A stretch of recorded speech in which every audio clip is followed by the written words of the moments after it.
এত গরম পড়েছে তার প্রশান্তির জন্য কিন্তু বগুড়ার থেকে দই আনিয়ে নিলাম। আর এইদিকে ছোট মাছের চচ্চড়ি করেছি, টুকিটাকি কিছু রান্নাবান্না, সকালের নাস্তা সবকিছু আজকের ভিডিওতে থাকছে।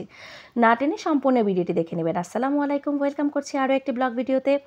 আজকে সকালে নাস্তা করেছিলাম রুটি ডিম ভাজি, কারণ সকালবেলা খুব একটা সময় পাই না বিধায় কিন্তু রুটিটা সকালবেলা বানাতে পারি না, আগের দিন রাতে বানিয়ে রাখতে হয়, তা না হলে কিন্তু আপনাদের ভাইয়া বাহিরে থেকে পরোটা নিয়ে আসে, সেভাবে খাওয়া হয়। খাওয়া শেষ করে ছেলেকে স্কুলে পাঠিয়ে দিয়েছি, আর এরপরেই বৃষ্টি শুরু হয়েছে। কাঠবেলি গাছগুলো কিন্তু অনেক সুন্দর লাগছিল, ফুলে ভরপুর।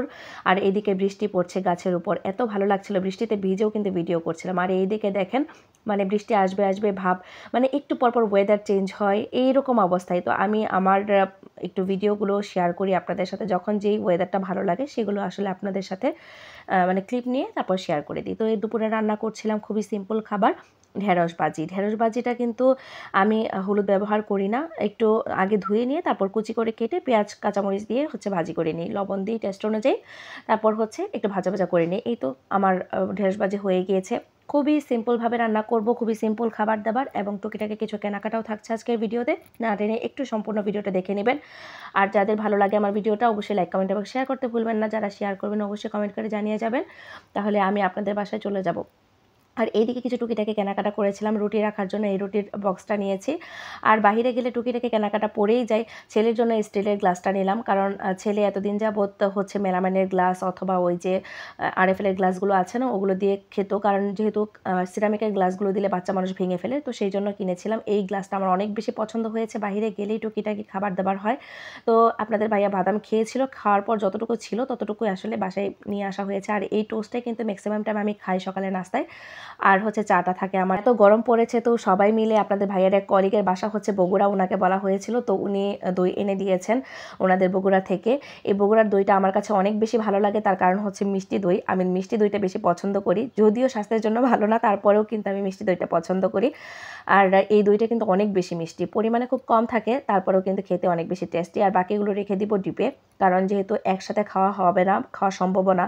আর আপনাদের ভাইয়ার যেহেতু ডায়াবেটিস আছে, সেই জন্য কিন্তু আমি সবগুলো খাবার একসাথে খাই না। যদি 2 পাতিল নেওয়া হয় তাহলে দেখা যায় একটা রেখে দিই ডিপে, আর একটা খেয়ে ফেলি, এরকম অবস্থা হয়।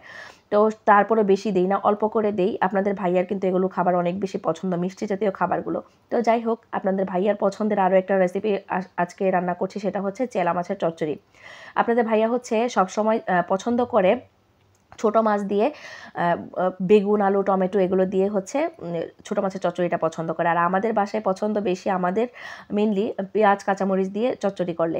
তো গাছের কাঁচামরিচ দিয়েছি এবং কিছু কেনা কাঁচামরিচও দিয়েছি, যে আমার মা পাঠিয়েছিল কাঁচামরিচগুলো। এই কাঁচামরিচগুলো ছোট মাছের দিলে অনেক বেশি মজা লাগে। আর এই চেলা মাছগুলো কিন্তু অনেক বেশি মজা রান্না করে, মানে যদি আপনি শুধু পেঁয়াজ দিয়েও খান বা সবজি দিয়েও খান তাহলেও কিন্তু ভালো লাগে। সবসময় চেষ্টা করবেন ছোটো মাছে অল্প মশলা দিয়ে রান্না করতে, তাহলে কিন্তু ছোটো মাছের টেস্টটা অনেক বেশি ভালো লাগে। আর কাঁচামরিচ দিয়ে শুধু রান্না করার চেষ্টা করবেন, শুকনো মরিচের গুঁড়োটাও স্কিপ করতে পারেন। শুধু কাঁচামরিচের টেস্টে কিন্তু ফ্লেভারটা অনেক বেশি ভালো হয় ছোটো মাছের। তো আমি কিন্তু এত বেশি কাঁচামরিচ দিলাম না, কারণ আমার হাত জ্বলে মাখানোর সময়, মাখানোর পর অনেক বেশি হাত জ্বালা জ্বালা করে, সেই জন্য কিন্তু আমি কাঁচামরিচটা এবং শুকনো মরিচটা মিক্স করে দিই।